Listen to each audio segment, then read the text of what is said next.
Nessa manhã nós continuaremos o nosso estudo em Apocalipse, as 7 cartas de Apocalipse. Já estudamos a carta à igreja de Esmirna semana passada e anteriormente a carta à igreja de Éfeso.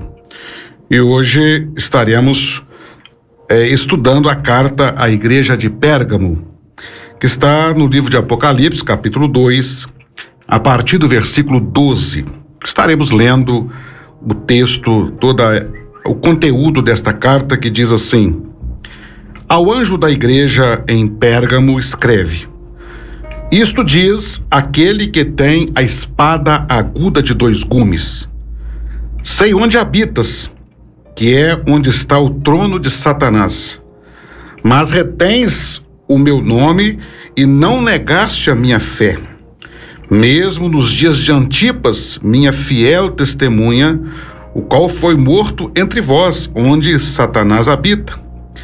Entretanto, algumas coisas tenho contra ti, porque tens aí os que seguem a doutrina de Balaão, o qual ensinava Balaque a lançar tropeços diante dos filhos de Israel, introduzindo-os a comerem das coisas sacrificadas a ídolos e a se prostituírem. Assim tens também alguns que, de igual modo, seguem a doutrina dos nicolaítas. Arrependa-te, pois, ou senão virei a ti em breve e contra eles batalharei com a espada da minha boca. Quem tem ouvidos, ouça o que o Espírito diz às igrejas. Ao que vencer, darei do maná escondido e lhe darei uma pedra branca, e na pedra um novo nome escrito, o qual ninguém conhece, senão aquele que o recebe. Louvado seja o nome do Senhor. Está lido a carta à igreja de Pérgamo. Pastor Wander, o assunto continua com muito conteúdo maravilhoso para a vida da igreja. É verdade, pastor Zé, é uma carta que é pequena, mas como todas as outras cartas aqui, elas são muito profundas, né? O que a gente tem aqui de informações que contribui para a vida espiritual, para o crescimento, né, espiritual, é muito importante. Como nós falamos, né, as outras vezes, pastor Ziel, nós estamos aqui fazendo uma interpretação de um texto que é uma carta, né? Então é importante que a gente identifique, né, quem é o autor, aquele que é o remetente dessa carta, e quem é também aquele que é o destinatário da carta. E a primeira coisa que a gente tem que fazer, né, ao ler ou interpretar uma carta, é partir desse princípio.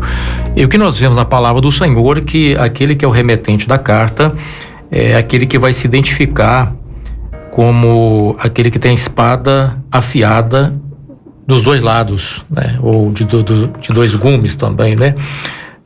Esse é o remetente da carta, né? E o destinatário é o anjo da igreja, né? E essa apresentação do Senhor Jesus como aquele que tem a espada, porque a espada o escritor diz aos Hebreus que a palavra de Deus é a espada de 2 gumes que penetra até a divisão da alma, da medula.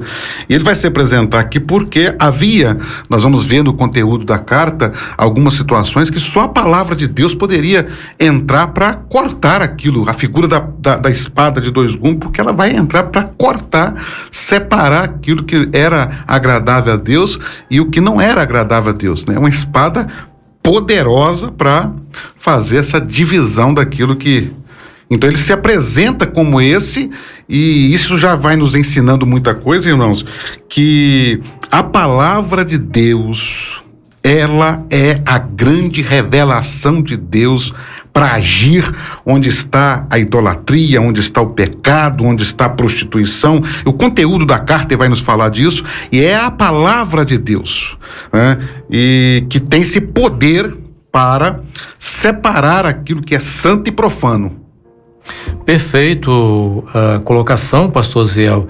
E é interessante que a carta ela é endereçada a princípio ao anjo da igreja, que é o pastor da igreja. E a gente vê aqui essa expressão aí que você acaba de dizer do Senhor Jesus com uma espada de 2 gumes, mostrando que ele está pronto para executar juízo. E nós vamos ver no decorrer do desenrolar da carta que, apesar de todo o elogio ter sido ao pastor da igreja, ele comete uma falha, e essa falha está justamente em tolerar alguns ensinos heréticos no meio da igreja. E aí que entra a espada, né? Porque o Senhor não vai aceitar isso, e que, se não houver um conserto, de fato o Senhor traria juízo sobre aqueles que estavam andando em desobediência à palavra do Senhor. E isso é importante, porque o próprio Senhor Jesus diz que nós seremos julgados pela palavra do Senhor, né? Nós seremos julgados pela palavra. Então, a palavra, de fato, ela é aquilo que nós precisamos como regra, como instrução para a nossa conduta. Todo ensino que sai fora daquilo que é a palavra de Deus, nós, principalmente aqui, trazendo para nós como líderes, nós temos uma responsabilidade de não deixar com que esses ensinos eles circulem dentro da igreja de forma livre. É preciso que haja, de fato, um cuidado nesse sentido. Caso contrário, sofreremos também algum tipo de correção da parte de Deus, por sermos nós líderes responsáveis pela a saúde espiritual da igreja, né? Porque a palavra que salva vai ser a mesma que vai julgar. Porque hoje a ação da palavra de Deus hoje é para resgate da alma. Então ela tem o propósito da salvação do homem, mas também seremos julgados pela palavra. Sim. Então a palavra de Deus, ela precisa estar hoje no seio da igreja como uma regra de fé, e ela tem que ser usada, aplicada. A espada, ela por si só, ela não faz nada, ela precisa ser manuseada. Então o Senhor também nos ensina que a Bíblia, ela precisa ser manuseada, tanto para levar à salvação, a palavra do amor, a palavra da graça de Deus, mas também para mostrar o que é certo e errado. Nós não podemos, irmãos, não é falta de amor, irmãos. Eu chamo aqui a atenção dos ouvintes, dos amados. Quando nós combatemos uma doutrina herege, irmãos, isso não é falta de amor. É diferente de eu combater uma pessoa. Jesus nos ama incondicionalmente, se o homem ainda já o conhece, se vive uma grande salvação ou não. O amor de Deus é muito grande pelo homem. Então, o combate pela palavra não é ao ser humano. Ao ser humano, a palavra vem para salvar, mas a palavra vem para combater aquilo que é heresia. E nós precisamos, eu louvo a Deus pelos homens que existem, que têm coragem de usar a palavra contra as doutrinas heréticas para ensinar o povo de Deus. Não é fácil, porque muitas das vezes alguém que prega a palavra contra heresias, é muito comum alguém se levantar e dizer: mas Jesus é amor, não podia fazer isso. Meus irmãos, nós vamos ver na carta de Pérgamo que sim, é necessário que se use a palavra de Deus para combater aquilo que é pecado, aquilo que é heresia, aquilo que não agrada a Deus, aquilo que pode desvirtuar o homem do caminho da salvação. Amor, irmãos, não é passar a mão na cabeça de quem tá errado. Amor é instruir naquilo que precisa. E aqui é interessante, pastor Vândio e o amado ouvinte, que o Senhor Jesus primeiro faz um elogio a ele, quer dizer, aquele que está coerente com aquilo que é a palavra, o Senhor faz um elogio, mas naquilo que erra, ele faz um combate, não é uma crítica, ele faz um combate e chama ao arrependimento. Esse é o poder da palavra de Deus. Exatamente. E quando ele faz elogio, é interessante, pastor Ziel, que quando a gente lê o versículo 13, que ele vai começar a tecer um elogio, ele diz assim: conheço o lugar onde você vive, a cidade onde está o trono de Satanás, ainda assim você permanece leal ao meu nome. Então, quando há aqui uma ênfase aqui do próprio Senhor Jesus ao lugar onde esse pastor vivia e essa igreja vivia, e o Senhor traz aqui um elogio para esse pastor, dizendo: apesar de você estar nesse local, você ainda mantém fiel ao meu nome. E é interessante porque quando o Senhor Jesus na carta chama atenção para esse local, nós precisamos entender o porquê disso. Por que apesar de estar ali, o que havia naquele local que era tão importante para o Senhor Jesus citar aqui, que apesar daquele local, o seu servo permanecia fiel. Como nós falamos das outras cartas, pastor Ziel, a cultura daquela época era uma cultura politeísta, né? E ali naquela cidade de Pérgamo havia vários deuses que eram cultuados, e 2 deles se destacam ali. Você tinha o Zeus, que tinha ali um monumento em adoração a ele, um altar de Zeus, que era algo que chamava atenção. Talvez seja até esse o motivo da expressão aqui, o trono de Satanás, pode ser. Você tinha lá também o Esculápio, que era um deus da cura, né? Era aquele que recebia a adoração por causa da cura. O símbolo que representava esse deus era a serpente. É exatamente por isso que nós temos hoje na medicina a figura da serpente, né? Porque é ligado àquilo que é a medicina, aquilo que é a cura, veio tudo dessa cultura grega. Além disso, você tinha um centro de adoração ali ao imperador romano. Então era um ambiente completamente politeísta, muito difícil, muito complicado. Você tinha um centro de adoração ao imperador romano. As pessoas constantemente eram convocadas, convidadas a prestar culto ao imperador romano e a dizer que César era senhor. E isso, para um cristão, era algo impossível dele dizer isso. Então, muitas vezes, o cristão tinha que lidar com essas dificuldades que cercava a sua vida, a sua realidade. Outra coisa é o comércio. O comércio ali estava sempre ligado à questão religiosa. E você imagina como que isso era difícil para um cristão, que muitas vezes passava a ser excluído até na vida profissional, devido àquilo que envolvia todo o comércio e a sua vida religiosa. Então não era fácil ser cristão num ambiente como aquele, que muitas vezes era hostil aos cristãos, né? E apesar disso, aquele servo permanecia, apesar de tudo isso, permanecia ali fiel. A outra possibilidade do trono de Satanás ser aqui o próprio imperador, que ali era o culto, o centro do culto do imperador romano.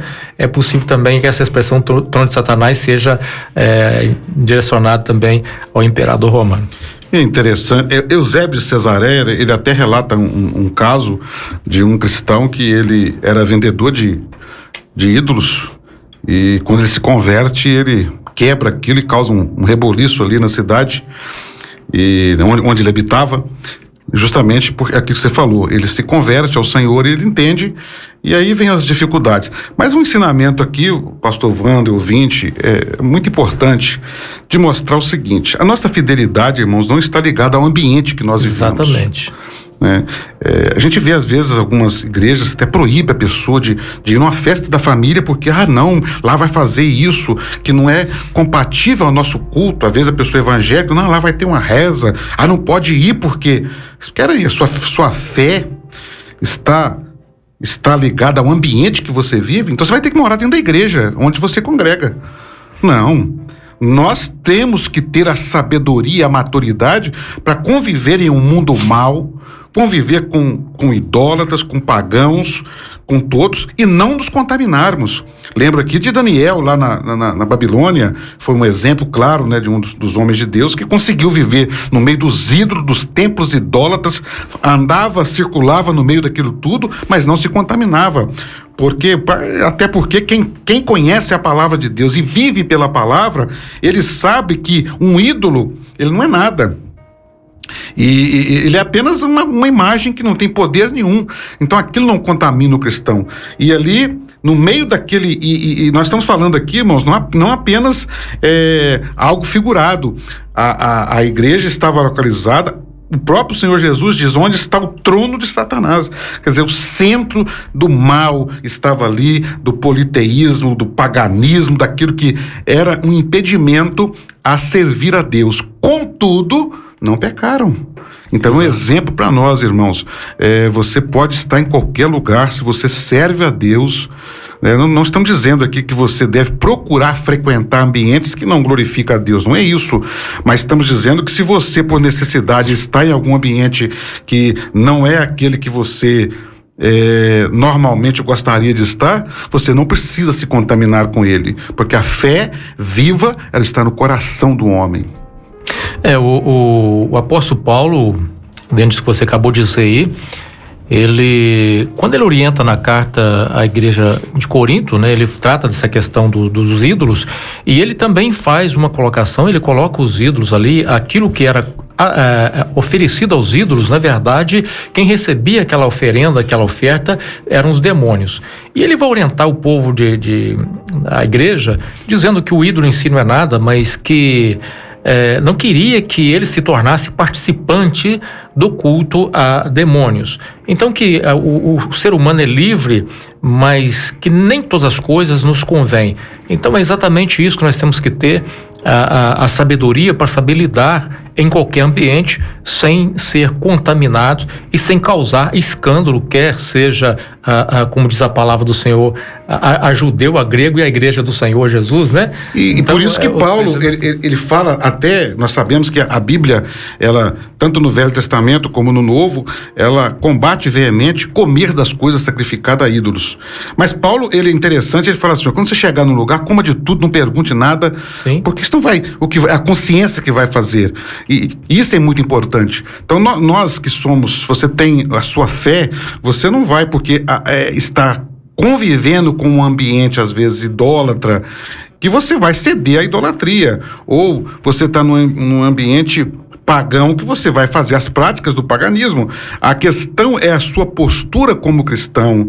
Você, às vezes, é obrigado, diante das circunstâncias da vida, a estar em um determinado local que não é onde você gostaria de estar, mas a sua postura precisa ser a mesma.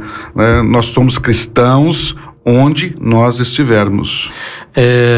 Ainda falando um pouco da dificuldade, pastor Ziel, do local que eles estavam, de ser cristão daquele local ali, nós lembramos uma passagem que Paulo viveu isso na pele, né? Porque ele chega em um determinado local e ele encontra ali uma jovem que tinha um espírito de adivinhação.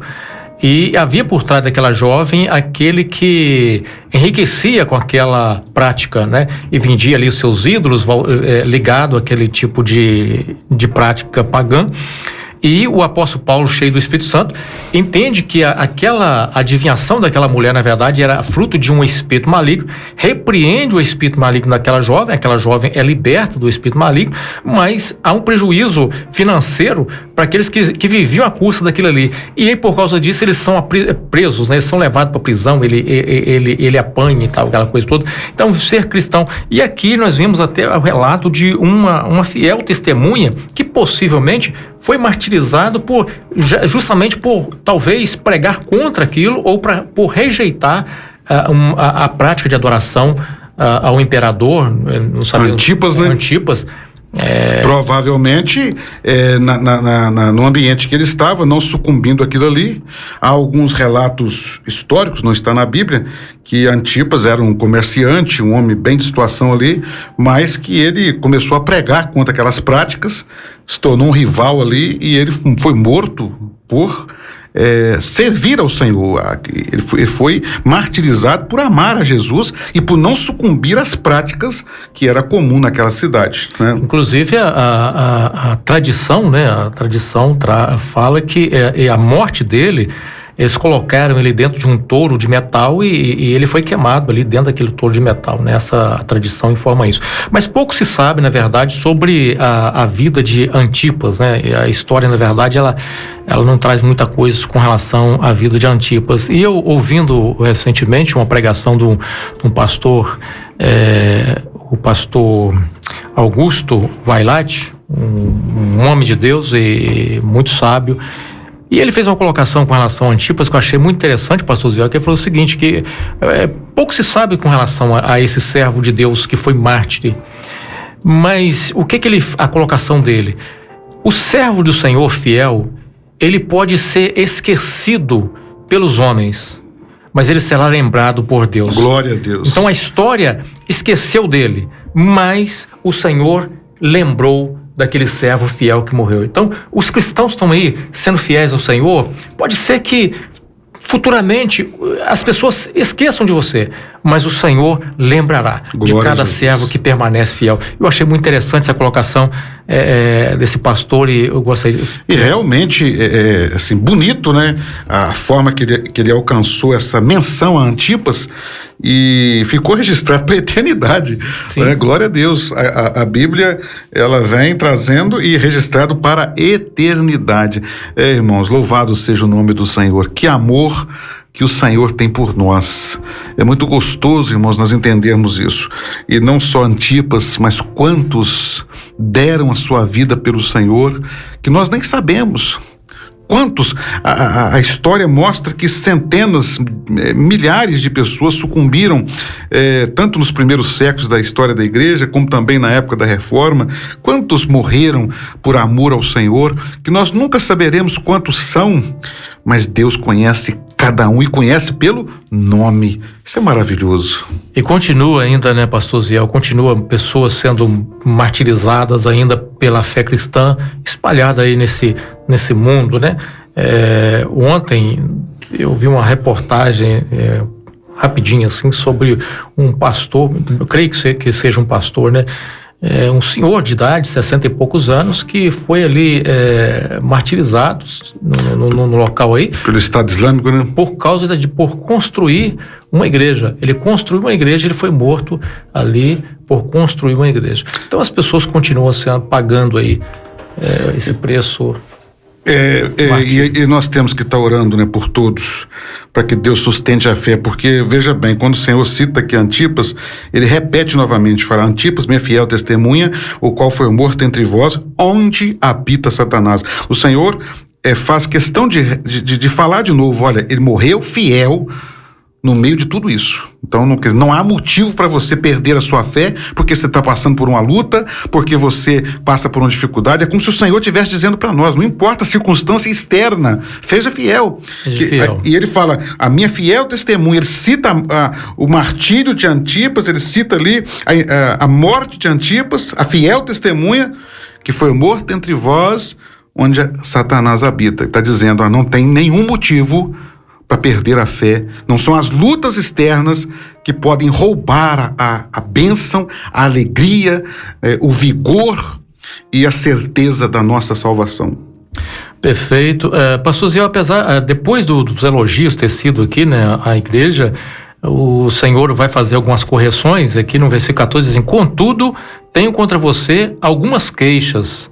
Você tolera em seu meio pessoas cujo ensino é semelhante ao de Balaão, que mostrou a Balaque como fazer o povo de Israel tropeçar, e ele os instigou a comer alimentos oferecidos a ídolos e a praticar a imoralidade sexual.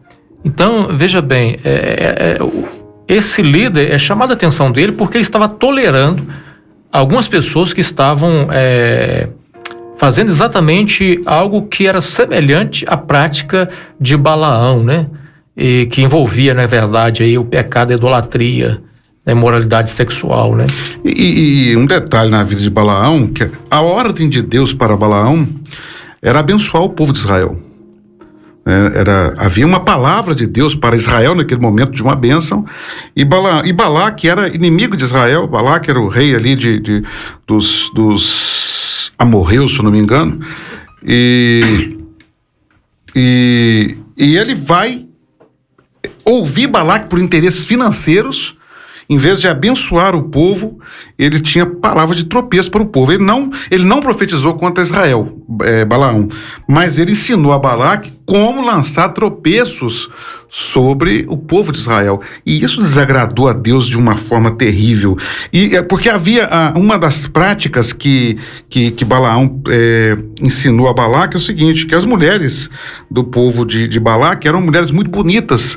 Falou: nós vamos misturar o povo ali e haverá uma contaminação sexual e o povo vai voltar a seus ídolos, porque era um povo idólatra. Então, uma das práticas era isso, era usar as mulheres que eles tinham para seduzir Israel a se prostituírem. E Jesus fala isso na carta aqui, né? Exatamente. Então, uma coisa muito interessante é que, enquanto a igreja de Éfeso é elogiada por não tolerar o falso ensino, né? Esse aqui é corrigido porque estava tolerando o falso ensino, a falsa profecia, né? Inclusive, pastor Wander, no versículo 15 ele fala daqueles que estavam tolerando aqueles que seguem a doutrina dos nicolaítas. E tanto a doutrina de Balaão como a dos nicolaítas estava muito ligada à perversão sexual, à prostituição. A história diz, a Bíblia não fala muito sobre os nicolaítas, mas a tradição, né, e os pais da igreja citam a doutrina dos nicolaítas muito voltada à perversão sexual e de uma forma terrível. Então, nós percebemos o quê? Que a imoralidade sexual estava presente ali e o líder da igreja estava achando aquilo normal. Isso é muito importante para os dias de hoje, irmãos.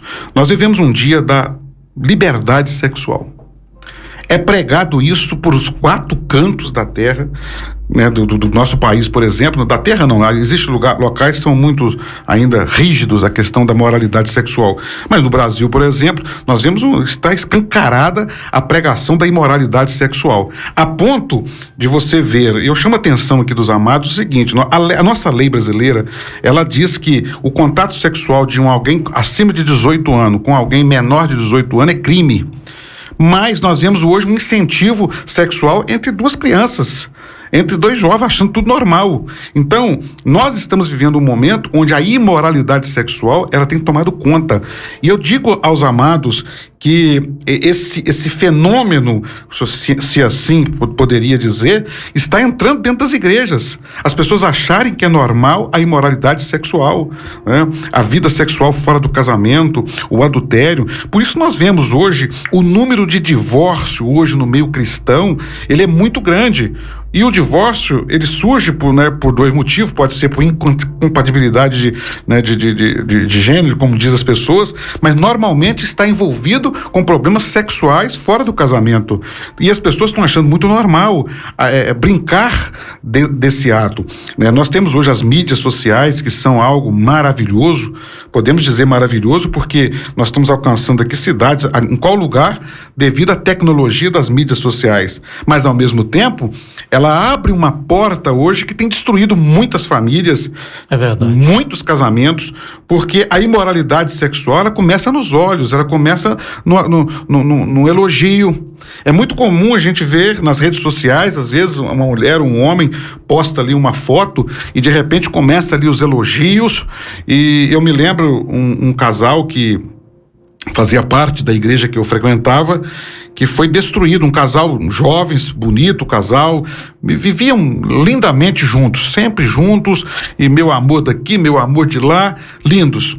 E um determinado dia, aquela mulher estava no seu local de trabalho, um colega de trabalho olhou para ela e disse assim: eu conheci ontem o seu marido. E ela, que bom. Mas você é muito bonita para ele é feio demais para você. Esse simples elogio feito a ela, como ela sendo bela para o seu marido, destruiu aquele casamento. Ela chegou um momento que eu sou bela demais para ele não me merece, e destruiu um casamento. E quando eu vejo hoje nas redes sociais essa liberdade de elogios, de tantas coisas, e nós sabemos o resultado disso, de quantos casamentos destruídos, nós podemos dizer que a doutrina dos nicolaítas está aí. Sim. Está dentro das igrejas e trazendo um mal espiritual muito grande. E a questão é, vamos tolerar isso?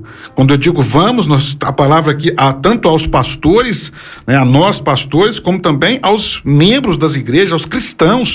Nós vamos tolerar, achar que isso é normal?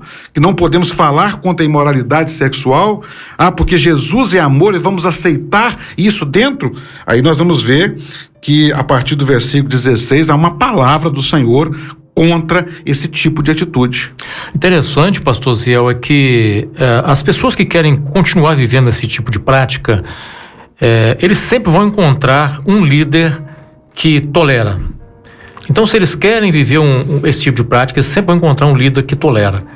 Mas uma coisa que tem que ficar muito claro, que está aqui na palavra do Senhor, que mesmo que o líder tolera, o Senhor não tolera. É isso aí. O Senhor não tolera, e Ele vai trazer castigo sobre aqueles que insistirem em permanecer em tais práticas, né? Interessante, pastor Zé, você citou aí que com relação aos nicolaítas, de fato, quase que não se fala, pouco se fala sobre eles, né? Os pais da igreja tratavam ele como, possivelmente, Irineu fala que possivelmente eles tenham sido adeptos de Nicolau, que foi um prosélito de Antioquia, né? Que se converteu ao cristianismo e se tornou um diácono. Se Irineu tiver certo nessa colocação, que de fato os nicolaítas foram seguidores de Nicolau, que havia sido diácono. Um dos diáconos levantado pelos apóstolos. Pelos apóstolos, um dos diáconos. E aí nós vemos, é interessante, porque quando você vai para a carta a Éfeso, também é citado Nicolaitas em Éfeso.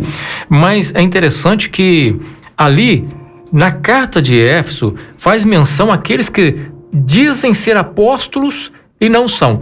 Se de fato os pais da igreja acertaram nisso aí, dá a entender que ele não se conteve com a função de diácono dado a ele na igreja, e ele tomou para si uma função que não foi dada por Deus a ele, de apóstolo, e mesmo assim, uma autoridade que não foi dada a ele, uma posição que não foi colocada no corpo, e ainda assim ele entrou por um caminho. Alguns vão dizer que o ensino estava muito ligado com relação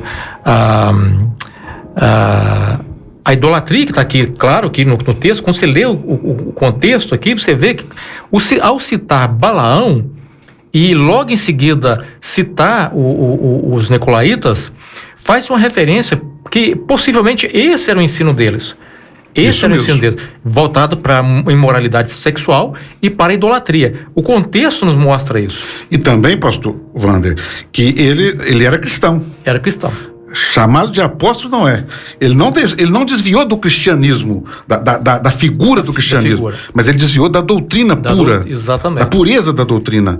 E isso chama atenção para nós, irmãos, porque não é porque alguém traz o nome de cristão, e aí entra a questão da apologética. Às vezes, quando nós combatemos uma doutrina herégica, alguém diz, mas você não tem amor, Jesus é amor. Irmãos, mas se nós não pregarmos contra aquilo que é pecado, o pecado vai assumir o lugar da santidade dentro da igreja.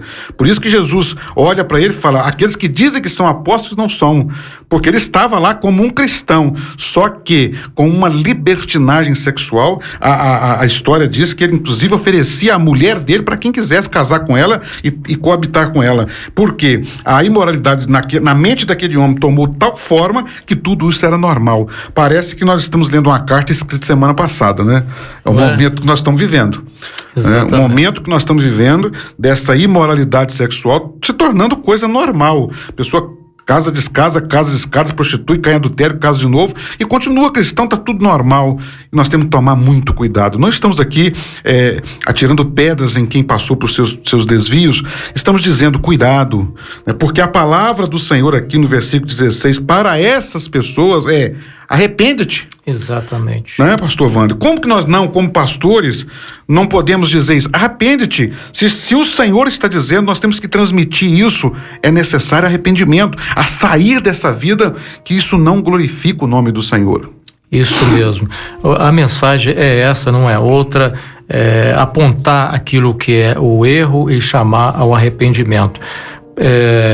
Finalizando aqui, pastor Ziel, o versículo 17, quem tem ouvidos para ouvir, ouça o que o Espírito diz às igrejas. Ao vitorioso darei o do maná escondido, também lhe darei uma pedra branca, e nela está gravado um nome novo que ninguém conhece, a não ser aquele que o recebe. Glória a Deus. É interessante, pastor Zé, essa questão da pedra branca, que também é algo assim um pouco misterioso, mas existia-se naquele período, quando se faziam julgamentos, usava-se uma pedra branca e uma pedra preta.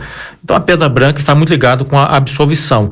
Talvez esse aqui seja o propósito do Senhor Jesus colocar aqui a figura da pedra branca. Pessoal, olha, aquele que vencer, ele receberá a pedra branca, porque é o sinal de que de fato ele foi vitorioso, absolvido, né? Vitorioso. E aí até podemos trazer até para essa questão daqueles que estavam vivendo a situação e que ao ouvir a palavra da repreensão e o convite ao arrependimento, se arrependendo, eles recebem a absolvição também, Glória a Deus. a libertação. A outra questão é que nos Jogos Olímpicos, nas cerimônias especiais, os convidados recebiam a pedra branca, que é o que dava a eles o direito de participar daquela cerimônia. E o senhor pode estar querendo dizer que a Igreja do Senhor Jesus, ela receberá do Senhor uma condição especial para que ela possa festejar com o Senhor. Enquanto, por exemplo, eles estão sendo limitados nesse mundo, eles não podem banquetear com aqueles que estavam festejando no meio da idolatria, eles têm que se manter restrito, separados. Sofrendo martírio. Mas eles iam, olha, você não vai comer do banquete nesse mundo, mas você vai comer do maná escondido. Glória a Deus. Né? O próprio Senhor Jesus se revelando como aquele que é o alimento da igreja, né? Aquele que trata, que sustém a sua igreja. Em resumo, vale a pena arrepender, larga tudo, servir ao Senhor. Eu sempre digo o seguinte, pastor Wando e ouvinte, terminando aqui, que tudo que Deus tira de nós não faz falta. É verdade. E tudo que Deus nos dá é o melhor. Em resumo, é isso. Se a palavra de Deus, ela condena algo e você, às vezes, faz prática daquilo, às vezes você está tão preso àquilo, acha tão difícil, preocupa não, aquilo não vai te fazer falta, né? Porque aquilo que Deus tira de nós, então não foi para nós. Agora, em compensação, aquilo que Deus nos dá, isso é maravilhoso. Louvado seja o Senhor. Vamos ouvir mais um louvor.